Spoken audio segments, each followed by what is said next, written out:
Hello, have a nice day. अगर आप किसी आदमी पर बहुत ज्यादा भरोसा करते हैं, विश्वास है कि ये आदमी कोई गलत काम करेगा नहीं, ठीक ही करेगा, जो कुछ भी ये करेगा वो दुनिया के वास्ते, मेरे वास्ते, सबके वास्ते लाभकारी,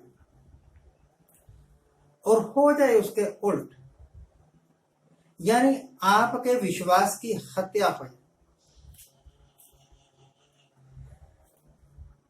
वो आदमी वो सारे काम करे जो पब्लिक के फेवर में नहीं, जो किसी के फेवर में नहीं, तो आपको कैसा महसूस होगा? आपका मन गलानी से नहीं भर जाएगा?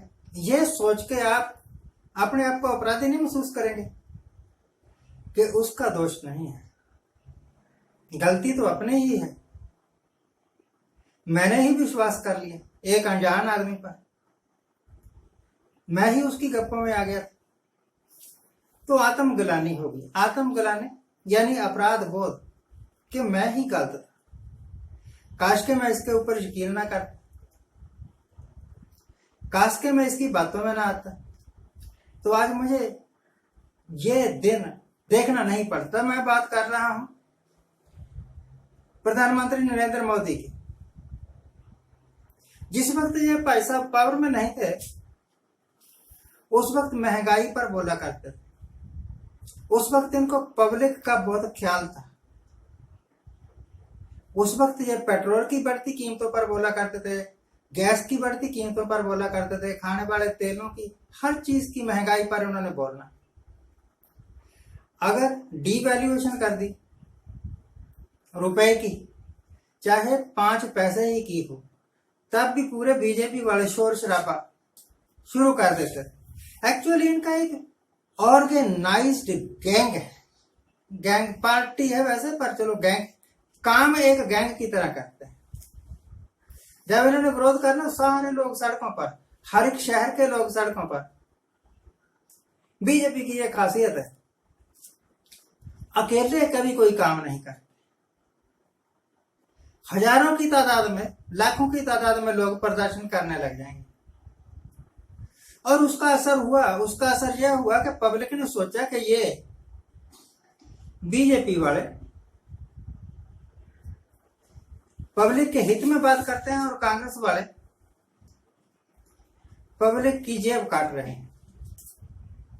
पब्लिक की सोची हुई आधी बात सही थी,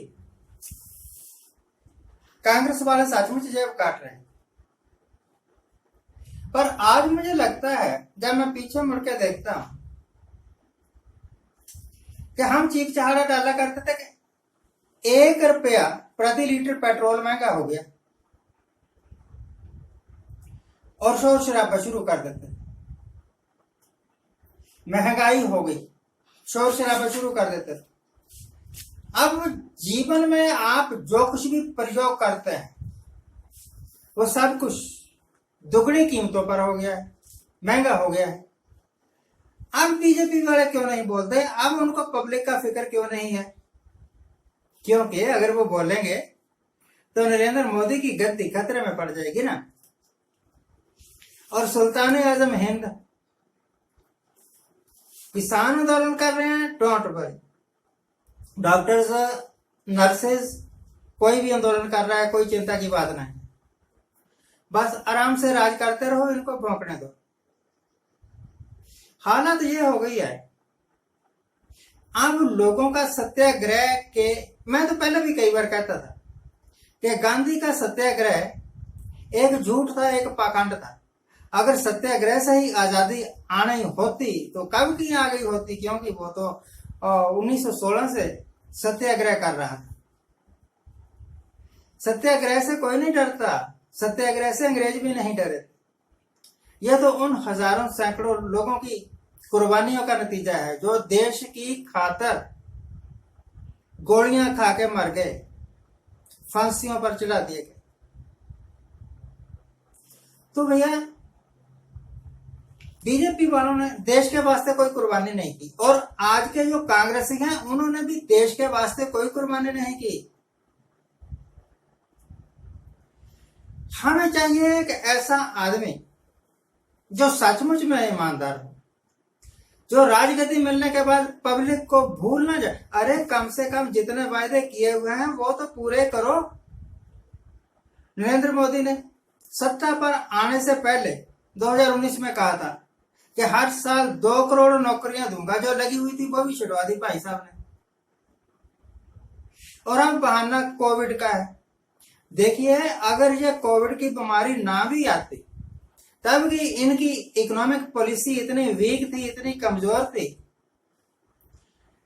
कि बेरोजगारी तब भी बढ़नी, कारखाने तब भी बंद होने, क्योंकि इन्होंने लाभ सिर्फ चाइना को पहुंचाया, अडानियों को पहुंचाया। जो छोटे दुकानदार हैं उनको क्या लाभ पहुंचाया, जो किसान है उनको क्या लाभ पहुंचा दिया, जो गरीब मजदूर है, रोज कमाते हैं, रोज खाते हैं, उनको क्या लाभ पहुंचाया। मैं समझता हूं कि कभी भी इस बार तो आ गए ना, गप्पों में आ गए आप। कभी भी किसी की बातों में मत आना। कोई कहता है, कोई लीडर आके आपके साथ कोई वादा करता है कि मैं आपको 72,000 रुपए दे दूंगा साल के, मुझे वोट डाल दो। बिल्कुल ना देना वोट, बिल्कुल ना देना वोट। कोई आपको आके कहता है कि मैं हर साल इतने हजार लोगों को नौकरियां दूंगा, इतने लाख लोगों को नौकरियां दूंगा, बिल्कुल नहीं, झूठ है, तूफान है। मेरे मोहल्ले में सरकार ने ड्यूटी लगाई हुई होगी ना, सरकार रोजगार देने के चक्कर में, खुश करने के लिए कि एज सैनिटरी वर्कर सामने आपको रोजगार दे दिया, अब आप कमाओ और खाओ। सैनिटरी वर्कर आता है और हमारे यहाँ ना लगभग 50 घर हैं, उनमें से सिर्फ 5 घर सैनिटरी, 10 होंगे सैनिटरी वर्कर के गाड़ी में कूड़ा डालते हैं। और जो बाकी लोग हैं वो कहते हैं कि हम आपको कूड़ा नहीं देंगे। उनकी सोच है ऐसी, हमारे खेत हैं, हम अपने घर का कूड़ा कचरा कंपोस्ट के रूप में चेंज करेंगे और अपने खेतों में डालेंगे, आपको क्या देना है। और वैसे बात भी ठीक है कि गांव में रहने वाला एक जिम्मेदार अगर अपना जो क्रॉप वेस्ट है, जो किचन वेस्ट है, अगर वो इकट्ठा कर ले और कुछ दिनों बाद जिस वक्त गल सड़ के वो खाद बन जाएगी तो अपने खेतों में डालो, तो उसको लाभ ही होगा, कोई हानि तो होगी नहीं। यह सैनिटरी वर्कर्स कूड़ा इकट्ठा करके और 40 रुपए एक घर से लेना है, हर एक घर से थोड़े ले सकते हैं, सिर्फ उसी घर से ले सकते हैं जो इनकी सर्विस लेगा, और जो इनकी सर्विस नहीं लेगा वो इनको देंगे भी कुछ नहीं। तो अगर इनको थोड़ा बहुत इनकम हुई भी, लेट अस सपोज के एक सैनिटरी वर्कर के पास 100 घर है और 40 रुपए लिया उसने एक से, 40 गुना 100 बराबर कितना होगा भाई, 4,000 ही हुआ, 4,000। और एक गाड़ी पर 2 सैनिटरी वर्कर आते हैं। अब 2 सैनिटरी वर्कर, एक पेट्रोल से चलने वाली विक्की गाड़ी, उनका तो अपना पेट्रोल का ही खर्चा इतना हो जाता होगा। अगर महीने बाद एक सैनिटरी वर्कर को 1500 मिल गए, तब भी उसको क्या मिल गया, एक दिहाड़ीदार आजकल 600 रुपया दिहाड़ी ले रहा है।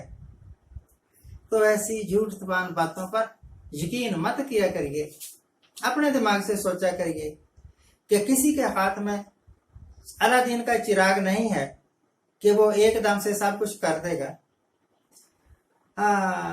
अपने दिमाग से सोचकर आप फैसला किया करिए, क्योंकि भविष्य आपका है, बच्चे आपके हैं, इनका भविष्य सुधारिए। आज के लिए इतना है। नमस्कार।